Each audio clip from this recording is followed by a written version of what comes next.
أيها الذين آمنوا أطيعوا الله والرسول۔ السلام علیکم ناظرین، آپ دیکھ رہے ہیں قرآن و حدیث میڈیا۔ میں ہوں محمد اویس، ہمارے ساتھ جو ہے وہ حبیب الرحمان ضیاء صاحب موجود ہیں Thanks for watching. Don't forget to like, comment, share and subscribe to. جن کا ذمہ داری ہے مرکز جمعیت اہل حدیث ناظم جو دعوت و تبلیغ کی۔ تو ہم ان سے آج پوچھیں گے، ہمیں یہ بتائیں کہ جو ہے نا وہ قادیانیوں کو کافر کیوں کہا جاتا ہے؟ بسم اللہ الرحمن الرحیم۔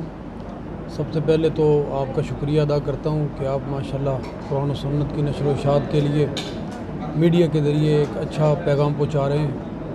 جہاں تک تعلق ہے آپ کے سوال کا کہ قادیانیوں کو کافر کیوں کہا جاتا ہے، تو میں سمجھتا ہوں کہ دنیا میں جتنے بھی غیر مسلم ہیں ان میں سب سے زیادہ بدترین جو انداز ہے کفر کا وہ قادیانیوں کا ہے جی، کہ وہ اس حوالے سے کہ یہ خود کو مسلمان کہتے ہیں اور نبی اکرم صلی اللہ علیہ وسلم کی ختم نبوت کو تسلیم نہیں کرتے، اور پھر کہتے ہیں کہ ہم قرآن بھی پڑھتے ہیں اور اپنی عبادت گاہوں کو یہ مسجد کا نام دیتے ہیں۔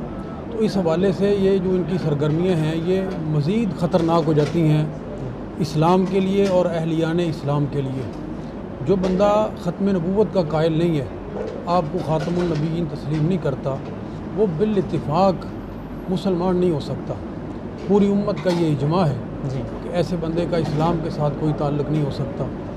تو اگر مرزا غلام محمد قادیانی اس کا ہم ذکر کریں تو اس کا صرف یہ مسئلہ نہیں ہے کہ وہ نبی پاک صلی اللہ علیہ وسلم کی ختم نبوت کا انکار کرتا ہے، بلکہ اس کی اگر کتب کو وہ پڑھا جائے اور دیکھا جائے تو وہ اللہ وحدہ لا شریک کی بھی توہین کرتا ہے، اور وہ اگر اس کی گفتگو کو سنا جائے تو وہ ایک نارمل انسان محسوس نہیں ہوتا، کوئی علمی شخصیت محسوس نہیں ہوتا، کبھی وہ دلائل کے ساتھ بات نہیں کرتا، گالم گلوچ ہے اس میں، اور اس نے ایسی باتیں کی ہیں کہ کوئی عام جاہل آدمی اپنی نجی مجلس میں بھی ان باتوں کا اظہار نہیں کر سکتا۔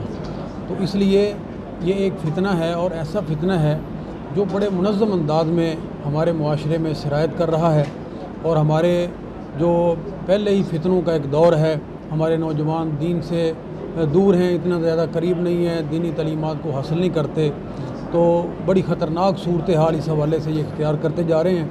تو ہمیں چاہیے کہ ان کی جتنیاں بھی اسلام کے خلاف ریشہ دوانیاں ہیں، جتنی بھی ان کی سازشیں ہیں، ان سے قوم کو آگاہ کرنا چاہیے، اور ان بنیادی جو تعلیمات ہیں ختم نبوت کے حوالے سے وہ حاصل کرنی چاہیے، اور اپنی قوم اور بالخصوص نوجوانوں پہ فوکس کر کے ہمیں یہ شعور بیدار کرنا چاہیے کہ یہ زہر قاتل ہیں عقیدے کے اعتبار سے، اور ان سے جتنا بھی دور رہا جائے، ہر قسم کے تعلقات جو ہیں وہ ان سے منقطع رکھنے چاہیے۔